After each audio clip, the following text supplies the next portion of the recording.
Order. Questions to the Prime Minister.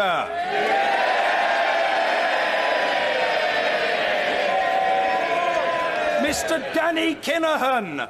Question 1, please, Mr. Speaker. Prime Minister.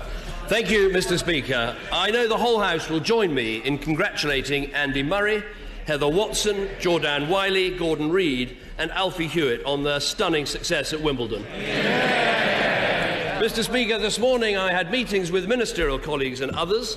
Other than one meeting this afternoon with Her Majesty the Queen, the diary for the rest of my day is remarkably light. Danny Kinahan.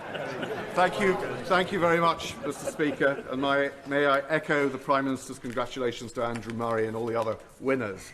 But may we thank the Prime Minister for all his hard work and his leadership, and particularly his commitment to the Union and to Northern Ireland, visiting it often and swimming in Lough Erne, and maybe he'd like to come and swim in Lough Neagh. We look forward, the Ulster Unionist Party, to working with the next Prime Minister. And I'm told that there are lots of leadership roles out there at the moment. There's the England football team. There's Top Gear. There's even across the big pond a role that needs filling. But if I can go to my pet subject, Brexit really threatens. Thank you. Brexit really threatens the Union. Would the Prime Minister work with his successors to ensure that we have somebody that is going to pull together all the countries of the Union and the overseas territories and make it all so that we all work and thrive together? Well, first of all, let me thank the honourable gentleman for his kind remarks and fascinating suggestions for future jobs. I think most of which sound even harder than this one, but so I think I'll pass. Look, I do believe Northern Ireland is stronger than it was 6 years ago, 58,000 more people in work, the full devolution of justice and home affairs delivered under this government, the Saville report published, and record inward investment in creating jobs in Northern Ireland. I care passionately about our United Kingdom, as I know he does and all of us do in this House. We do need to make sure that as we leave the European Union, we work out how to keep the benefits of the common travel area. Hard work is being done now with civil servants in Northern Ireland, in Whitehall, but also in the Republic of Ireland, and that work needs to quicken. The pace needs to quicken. Jack Lepresti. Thank you, Mr. Speaker. And I'd like to also pay tribute to my honourable friend and all the hard work he's done leading this great country for the last few years. Now, our honourable friend's lasting legacy will include supporting the Kurds, whose Peshmerga are bravely fighting Daesh in all our interests. Now, having visited the Peshmerga on the front line, I know that our airstrikes, weapons and training are crucial, but Peshmerga injuries could be reduced with additional equipment like body armour, respirators and frontline medical facilities, and we could possibly provide some beds in our specialist hospital in Birmingham to the most seriously injured. Does my honourable friend agree that this is a relatively small investment that would make a huge difference to our allies in our common fight to defeat the evil of terrorism? Well, let me say to my honourable friend, first of all, thank you for his kind remarks. But also, he's absolutely right that the Kurds are incredibly brave fighters and are doing valuable work against Daesh in Iraq and Syria. I'll look carefully at his suggestion of using the Birmingham Hospital. The Queen Elizabeth Hospital has excellent facilities for battlefield casualties. Our army is already providing medical instruction to the Peshmerga to help them deal with these situations, but we will look and see if more can be done.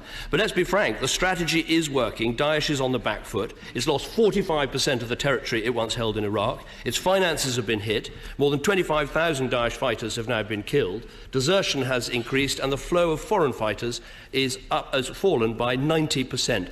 I've always said this will take a long time to work in Iraq and Syria, but we must stick at it and we must stay the course.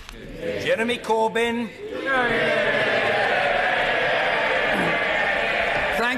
Thank you, Mr. Speaker. Could I start by joining the Prime Minister in paying tribute to the British winners at Wimbledon? Andy Murray, Heather Watson, Jordana Wiley, Alfie Hewitt and Gordon Reid. And also, I think it would be nice if we congratulated Serena Williams on her fantastic achievement as well.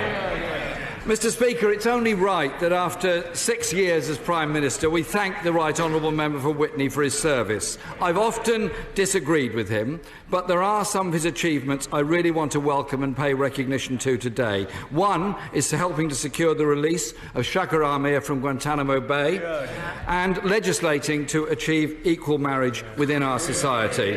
And I'm sure he would like to acknowledge that it was Labour votes that helped him to get it through on that occasion. But would he also, perhaps for a moment, express some concern at the way that homelessness has risen for the past 6 years and looks like it's going to continue to rise in this country? Well, first of all, let me thank him for his kind remarks. I'll join him in paying tribute to Serena Williams, who's now, I think, knocked Steffi Graf's amazing record of 22 Grand Slams. She's overtaken that. Can I thank him for what he said about Sheikh Amr? That was a case that this government raised again and again with the US government, and we're pleased that it's been resolved. I'd also thank him for what he said about equal marriage. There are 30,000 gay people in our country who in the last 6 years have been able to get married, and I think that is real progress. I'll never forget the day, actually, in number 10, when one of the people who works very close to the front door said to me, I'm not that interested in politics, Mr Cameron, but because of something your lot have done, I'm able to marry the person I've loved all my life this weekend. And that was, there are many amazing moments in this job, but that actually was one of my favourites. As for homelessness, it is still 10% below the peak that we saw under Labour, but the key is building more homes. We have built 700,000 homes since I became Prime Minister, but now we need to quicken the pace on that. But the key to building more homes is, yes, programmes like Help to Buy, yes, the reforms to the planning system, but the absolute key is a strong economy. Mr Speaker, I've been listening carefully to what the Home Secretary's been saying over the last few days, and she said it's harder than ever for young people to buy their first house. So does the Prime Minister think this is because of record-low house building, or his government's apparent belief that £450,000 is an affordable starter home? Well, first of all, let me say at the dispatch box how warmly I congratulate the Home Secretary on becoming leader of the Conservative Party. And when it comes to women Prime Ministers, I'm very pleased to be able to say pretty soon it's going to be 2-0. And not a pink bus in sight, Mr Speaker.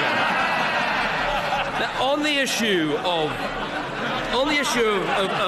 housing and homelessness, as I said, 700,000 homes have been delivered. He asks about this issue of affordability, which is absolutely key. When I became Prime Minister, because of what had happened to the mortgage market, a first-time buyer often needed to have as much as £30,000 to put a deposit down. Because of the combination of Help to Buy and shared ownership, some people are actually able to get on the housing ladder now with a deposit of as little as £2,000. And with the low mortgage rates as well, and the new houses we're building, we're making good progress.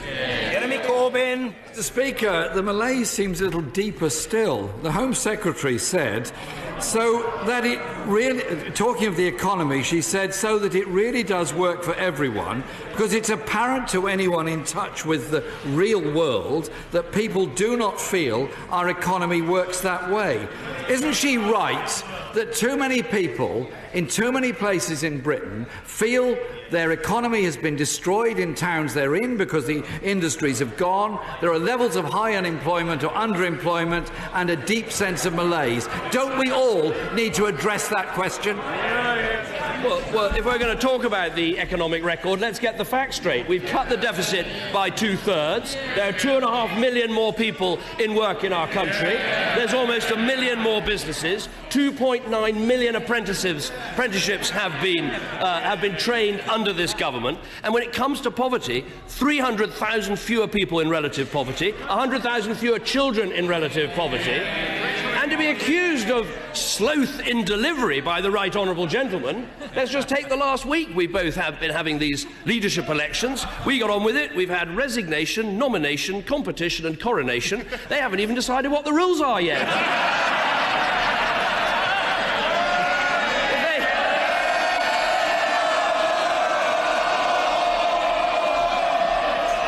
If they ever got into power, it'd take them about a year to work out who would sit where.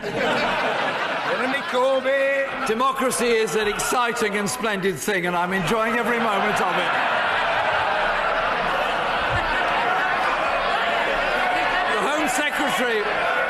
Secretary, Mr. Speaker, was talking of the economy. The Home Secretary, again, she said, many people find themselves exploited by unscrupulous bosses. I can't imagine who she's referring to.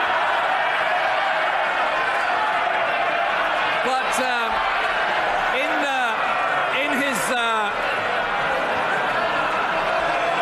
in his handover discussion, Mr. Speaker, in his handover discussions with the Home Secretary, could he enlighten us as to whether or not there is any proposal to take on Agency Britain by banning zero-hours contracts, clamping down on umbrella companies, repealing the Trade Union Act, or preferably all three? Well, he's right that democracy is a splendid thing. I have to agree with him about that. Let me answer very directly on exploitation in the workplace. It's this government that, for the first time, has introduced a national living wage. That is a huge change. It's this government that has massively increased the power of the Gangmasters Licensing Authority. There are record fines for businesses that don't pay the minimum wage, and much more policing and prosecutions taking place. All of those things have changed under this government. And as for zero-hours contracts, they account for less than 1 in 40 people in work. 60% of people on zero-hours contracts do not want to work more hours, and it was this government that did something the Labour Party never did, which was to ban exclusive zero-hours contracts. 13 years of Labour, but it took a coalition Conservative government to do it. Let me say something to him about the democratic process of leadership elections, because I did say a couple of weeks ago that I thought it was... I have to say I'm beginning to admire his tenacity. He is reminding me of the Black Knight in Monty Python's Holy Grail. He's been kicked so many times, but he says, keep going, it's only a flesh wound. I admire that.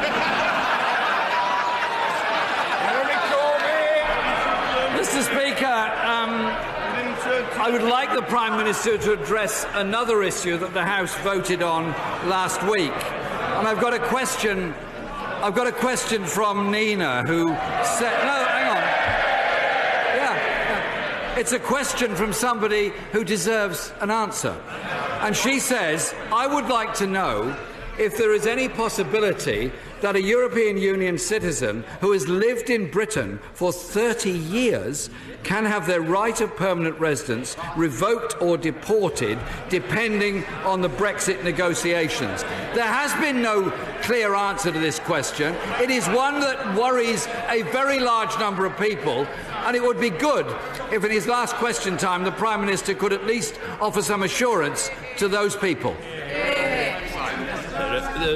Let me reassure Nina, there's absolutely no chance of that happening to someone in those circumstances. We are working hard to do what we want, which is to give a guarantee to EU citizens that they will have their rights respected, all those who have come to this country. The only circumstance I could ever envisage a future government trying to undo that guarantee would be if British citizens in other European countries didn't have their rights respected. So I think it is important to have reciprocity. But the new Prime Minister will be working to give that guarantee as fast as we can. I'm glad he mentions emails, because actually I've got an email as well. Now, I got this, I'm not making this up, I promise. I got this on the 16th of September 2015 from someone called Judith, and she said this: please keep dignity and not triumphalism during the first PMQs today with Jeremy Corbyn.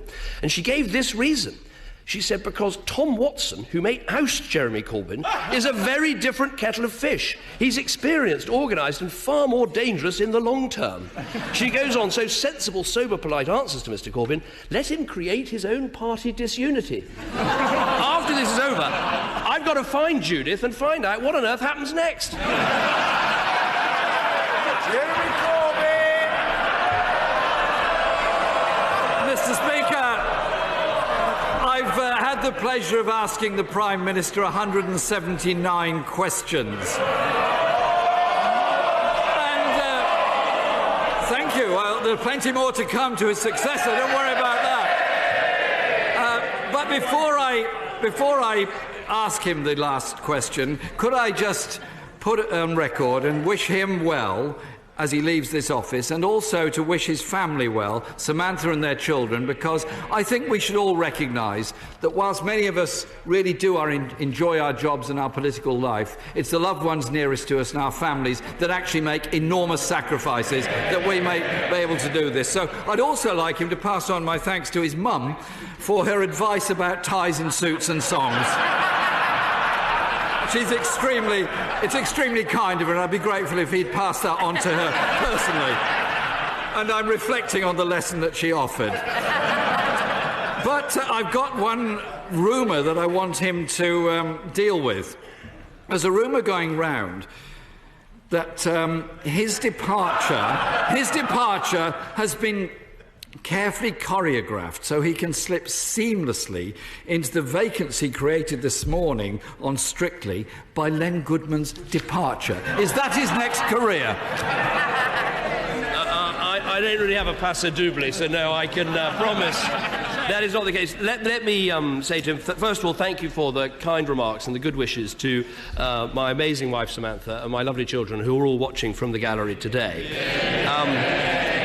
He's absolutely right. The pressure is often bears hardest on those we love around us in these jobs. And let me send my best wishes to his family as well. I've done a bit of research, Mr. Speaker. I have addressed 5,500 questions from this dispatch box. I'll leave it for others to work out how many I've answered. Because of your belief in letting everyone have their say, I think I've done a record of 92 hours of statements from this dispatch box, as well as some very enjoyable liaison committee appearances and other things. I will certainly send his good wishes back to my mother. He seems to have taken her advice and is looking absolutely splendid today. But it gives me the opportunity to put a rumour to rest as well, even more serious than the Strictly Come Dancing one. And he'll appreciate this because El Gato, his cat, is particularly famous. And the rumour that somehow I don't love Larry. I do. And I have photographic evidence to prove it. Sadly, I can't take Larry with me. He belongs to the house and the staff love him very much, as do I. Mr. Peter Lilly. Is my right honourable friend aware that in 33 years in this House, watching 5 Prime Ministers and several ex-Prime Ministers, I've seen him achieve a mastery of that dispatch box unparalleled in my time. Not just because of his command of detail, of his wit, but because he commands the respect of friend and foe alike, who know that he's driven not just by legitimate political ambitions and ideas, but by a sense of duty, which he always leads him to try to make this country more prosperous, more solvent, more tolerant, more fair and more free. And he will command the respect of generations to come. Those words mean a lot from my right honourable friend who spent so much time in this House. It is a special place, and I think Prime Minister's Questions, for all its theatrics, does have a purpose, because it's a time when every week the Prime Minister has to know absolutely everything that is going on in Whitehall, and often you find out things that you want to stop pretty quickly before 12 o'clock on a Wednesday. I believe that politics is about public service in the national interest, and that is what I've always tried to do. This session does have some admirers around the world. I remember when I did his job and I met Mayor Bloomberg in New York, and we walked down the street and everyone knew Mike Bloomberg, and everyone came up and said, "Mayor, you're doing a great job." No one had a clue who I was until eventually someone said, "Hey, Cameron, Prime Minister's Questions, we love your show." Mr. Angus Robertson. Thank you very much, and I join the Prime Minister and the leader of the Labour Party in paying tribute to all of the winners at Wimbledon. This week we mark the 21st anniversary of the Srebrenica genocide. It's one of the few political causes that the Prime Minister and I both wholeheartedly support, and I hope he will be impressing on his successor the importance of supporting the Remembering Srebrenica organisation and all of the good work that it does across the UK. Notwithstanding our differences, I genuinely extend my best personal wishes to the Prime Minister and to his family. I wish them all the best. However, The Prime Minister's legacy will undoubtedly be that he has taken us to the brink of being taken out of the European Union, so we will not be applauding his premiership on these benches. What advice has he given his successor on taking Scotland out of the EU against the wishes of Scottish voters? Well, first of all, let me join the right honourable gentleman in paying tribute to all those who lost their lives in Srebrenica and making sure that we commemorate this event properly every year. This year there will be a service in the Foreign Office where commemoration will be given, where testimony will be read out, and we should think of it alongside the terrible events of modern history, such as the Holocaust, and think about it in that way. It also, I think, reminds us, as we often debate in this House, there's a price for intervention, but there's also sometimes a price from non-intervention, and we should remember that. In terms of what he says about Scotland and the United Kingdom and Europe, my advice to my successor, who is a brilliant negotiator, is that we should try to be as close to the European Union as we can be for the benefits of trade, of cooperation and of security. The channel will not get any wider once we leave the European Union, and that is the relationship we should seek. That will be good for the United Kingdom and good for Scotland. Angus Robertson. The Prime Minister's successor is very, very well known in Scotland at the present time. It's across all the front pages because of the threat to deport the very much loved and liked Brain family from the Highlands. The first vote of her premiership is likely to be imposing Trident against the wishes of almost every single MP from Scotland. Meanwhile, she says she plans to plough on. With Brexit, regardless of the fact that Scotland voted to remain in the EU. How does the outgoing Prime Minister think that all of this will go down in Scotland? Well, first of all, specifically on the Brain family, Mrs. Brain came to this country on a Tier 4 visa, on a student visa, to study for a Scottish history degree. She completed it, and her husband and her son came as dependents. We've given them an extension to the 1st of August to put in an application for a work visa in the normal way, and I very much hope that will happen. On Trident, there will be a vote in this House, and it's right this House should decide, and actually many people in Scotland support our nuclear deterrent, maintaining it, and the jobs that come in Scotland. He asks about the record of this government when it comes to Scotland. Well, I'll tell him what it is. 143,000 more people in work in Scotland. Massive investment in the renewable industries in Scotland. The 2 biggest warships ever built in our history, built in Scotland. A powerhouse parliament, a referendum that was legal, decisive and fair, and, I might add, a Scotsman winning Wimbledon twice while I was Prime Minister. Never mind Indy 2, I think it's time for Andy 2. Jane Churchill. Thank you, Mr. Speaker. I would like to thank the Prime Minister for the leadership he's shown, particularly in his support of women within the Conservative Party. The Prime Minister's legacy for me, however, and for fellow cancer survivors, is the personal support that he has shown for the Cancer Drug Fund. However, today I would like him to ask him to show that same support for those who've been affected by the contaminated blood. Would he please update the House as to whether they too will have a legacy? Well, can I thank my honourable friend for what she says about the Cancer Drugs Fund. It has helped many families and many people in our country. She's absolutely right to raise this issue of contaminated blood. And I can today announce that we will be spending the extra £125 million we've identified in a much fairer and more comprehensive scheme. We'll guarantee that all those infected will for the first time receive a regular annual payment. This would include all those with hepatitis stage 1 who will now receive £3,500 per year, rising to £4,500 per year by the end of the Parliament. For those with hepatitis C at stage 2, HIV or co-infected with both, annual payments will increase over the lifetime of the Parliament and will enhance the support for those who've been bereaved or those who will be in future, significantly boosting the money for the discretionary payments. Last year I apologised to the victims on behalf of the British Government for something that should never have happened. Today I'm proud to provide them with the support that they deserve. And while it's not right to pick out 2 people, I think people should know that coming to constituency surgeries, making your point to your Member of Parliament, campaigning as these sufferers have done, in my case, David Ledbetter and Matthew Davis, repeatedly coming to my surgery and saying this mustn't stand, more must be done. I know that not everyone will be fully satisfied with what's being done, but it does show our democracy working and compassion in replying to this terrible problem. Jeff Smith. Thank you, Mr. Speaker. The Prime Minister came to office promising to keep the UK's AAA rating, to end top-down NHS reorganisations and to stop his party banging on about Europe. How would you say that's gone?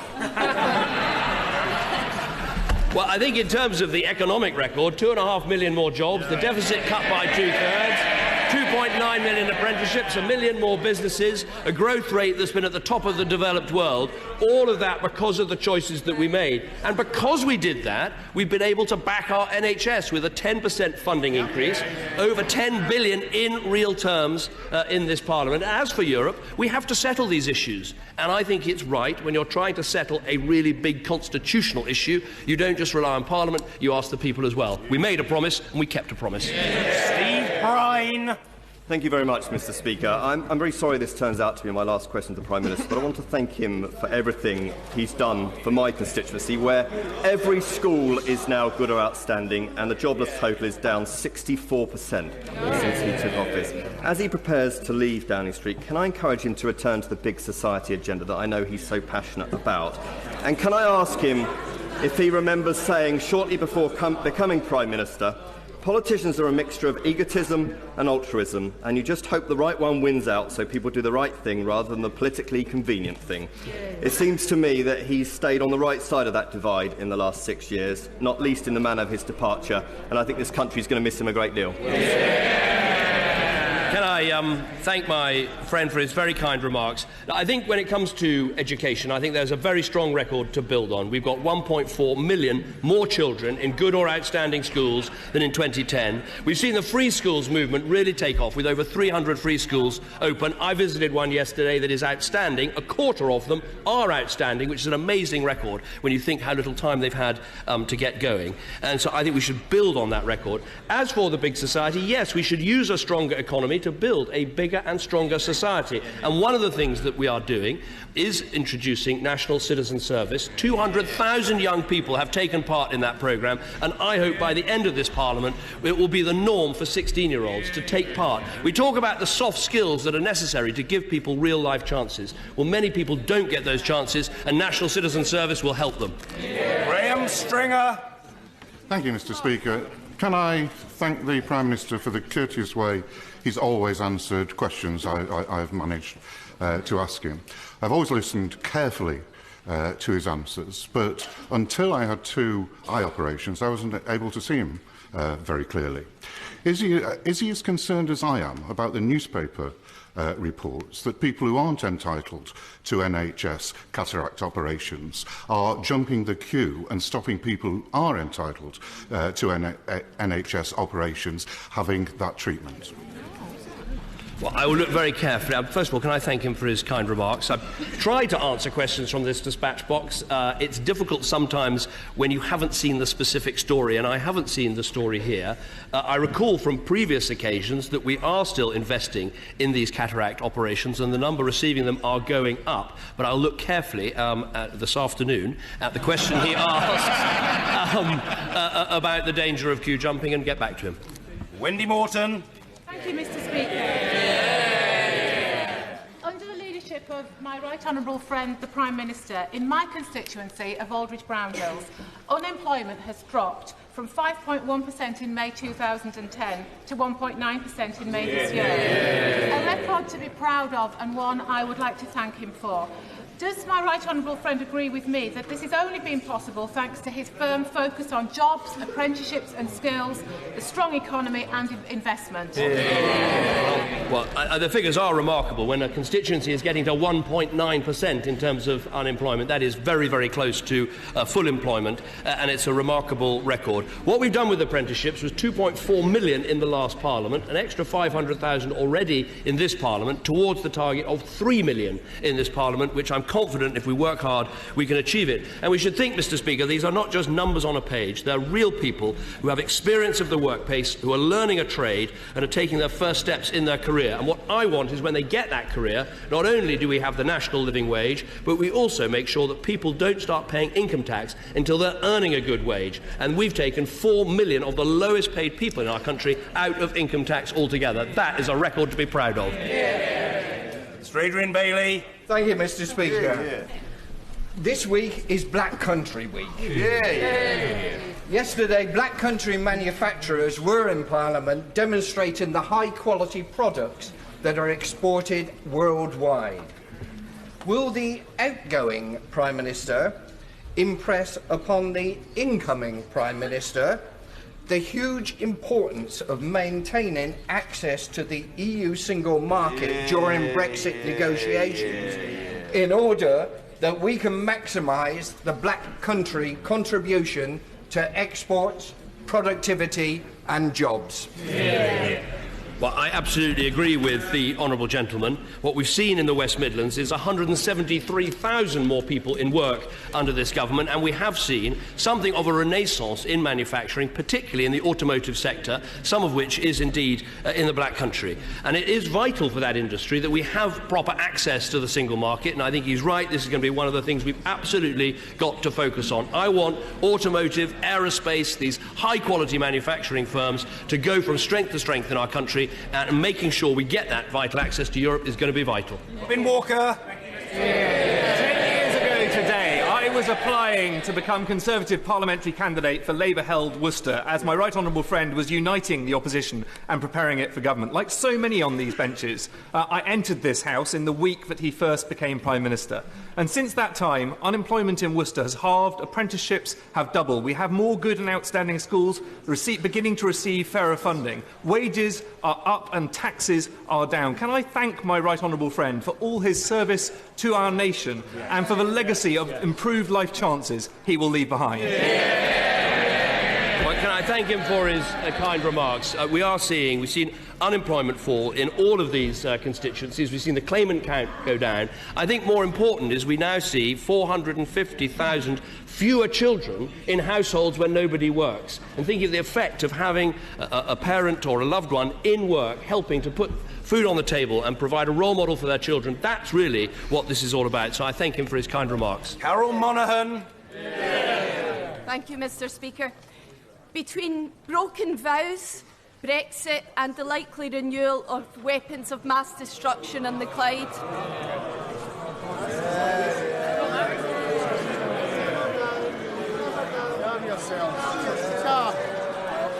the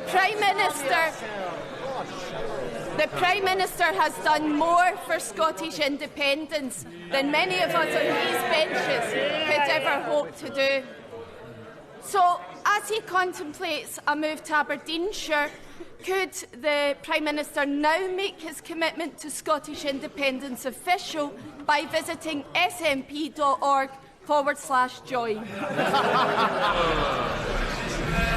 What I'd say to the Honourable Lady, and indeed to all the SNP members of Parliament, is when you have Lord Smith himself saying that the vow to create a powerhouse Parliament was kept, the SNP should pay attention to that and recognise a promise was made and a promise was delivered. I've talked many times at this dispatch box about creating this powerhouse Parliament. What I haven't seen is the SNP using any of the powers they've now got.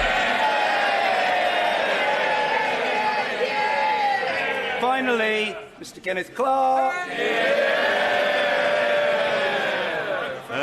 Mr. Speaker, can I first of all join all of those in thanking the Prime Minister for the statesmanlike leadership that he's given to our party and to the country for the last 6 years, and to thank him particularly on this occasion for the debating eloquence, but also the wit and the humour that he's always brought to Prime Minister's questions on Wednesday. And can I ask that, as no doubt he will have some plans for a slightly more enjoyable and relaxed Wednesday morning and lunchtime, nevertheless he will still be an active participant in this House as it faces a large number of problems over the next few years. As no two people know what Brexit means at the moment, we need his advice and his statesmanship as much as we ever have. Can I thank my right honourable friend for his very kind remarks? I remember one of the toughest conversations I had in politics was actually when I was Leader of the Opposition, and I was trying to get him to join my front bench, and he was on a bird-watching holiday in Patagonia, and it was almost impossible to persuade him to come back. Not many people know this, but actually his first act as Chancellor of the Exchequer was to fire me as a special advisor, and I'm very proud of the fact that one of my first acts was to appoint him to my cabinet in the coalition government, and I know the then Deputy Prime Minister will join me in saying that he provided great wisdom, great thoughtfulness, great ballast at a time of national difficulty in the advice that he gave us. He's not always the easiest person to get hold of. We've tried. Tory modernisation has never quite got as far as getting Ken Clarke to carry a mobile phone. He did briefly have one, but he said the problem is people keep ringing me on it. And we had to move, I seem to remember, in opposition, we had to move our morning meeting to accommodate his 9 o'clock cigar. But I will watch these exchanges from the backbenches. I will miss the roar of the crowd. I will miss the barbs from the opposition. But I will be willing you on. And when I say willing you on, I don't just mean willing on the new Prime Minister at this dispatch box, or indeed just willing on the front bench defending the manifesto that I helped to put together. But I mean willing all of you on, because people come here with huge passion for the issues they care about. They come here with great love for the constituencies that they represent. And also willing on this place. Because, yes, we can be pretty tough and test and challenge our leaders, perhaps more than some other countries, but that is something we should be proud of, and we should keep at it. And I hope you will all keep at it, and I will will you on as you do. The last thing I'd say is that you can achieve a lot of things in politics. You can get a lot of things done, and that, in the end, the public service, the national interest, that is what it's all about. Nothing is really impossible if you put your mind to it. After all, as I once said, I was the future once.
Well done.